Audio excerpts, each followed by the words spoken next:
Vou chamar a Fernanda Manhota para a gente iniciar as nossas rodadas de análise, um dia muito esperado por toda a comunidade internacional, né, Fernanda Manhota? Boa tarde para você. E olha, já começo com uma pergunta. Além do Catar, os Estados Unidos desempenham um papel importante também nessa negociação, nesse acordo. Só que o governo de Joe Biden, aliado de Israel, a gente sabe, está querendo crédito pelo fechamento desse acordo. Mas o novo governo de Donald Trump, também está disputando esse mesmo crédito para dizer que foi responsável ali, fundamental para esse acordo de cessar-fogo. Afinal, Fernanda Manhota, para quem vai esse crédito? Boa tarde para você.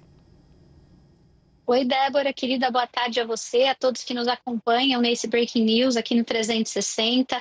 Débora, essa pergunta ela pode ser respondida de duas formas. Se a gente perguntar isso a atores políticos, a resposta é tão simples quanto o crédito vai para quem convencer melhor as pessoas quanto à sua própria narrativa. No mundo que a gente vive, né, de comunicação acelerada, é isso que está em disputa. Agora, se a gente fosse responder isso pensando tecnicamente, eu te diria que no final do dia isso é um crédito que merece ser compartilhado, porque negociações complexas como essa, em geral, elas precisam ser compreendidas como processo, né? Como algo que demanda tempo, energia e um certo comprometimento de continuidade. O presidente Biden, ele esteve sim muito comprometido com esse processo, indicou seu principal assessor para o Oriente Médio para acompanhar essas negociações há meses, também colocou a CIA, o alto escalão da CIA envolvido nessas negociações e, claro, como a gente pôde ver, inclusive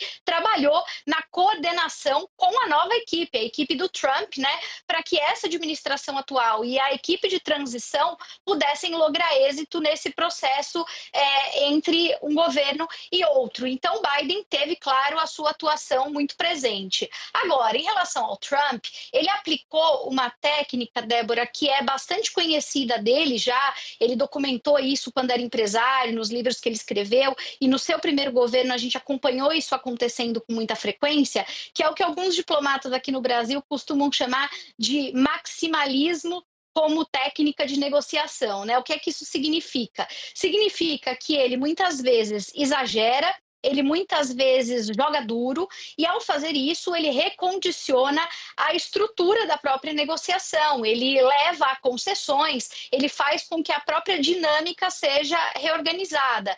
E, ao fazer isso, é claro que ele acelera o processo. Foi algo que ele pôs a esse caso em particular desde a campanha eleitoral. Ele já vinha falando que esperava essa negociação e esse acordo serem anunciados às vésperas da sua posse. Isso foi uma meta pessoal que ele estabeleceu e ele colocou todo mundo para correr atrás desse legado. Então, nesse momento, o que a gente tem é, de fato, o cumprimento de uma promessa nos termos, né, e a partir dos meios que o presidente Trump havia anteriormente anunciado.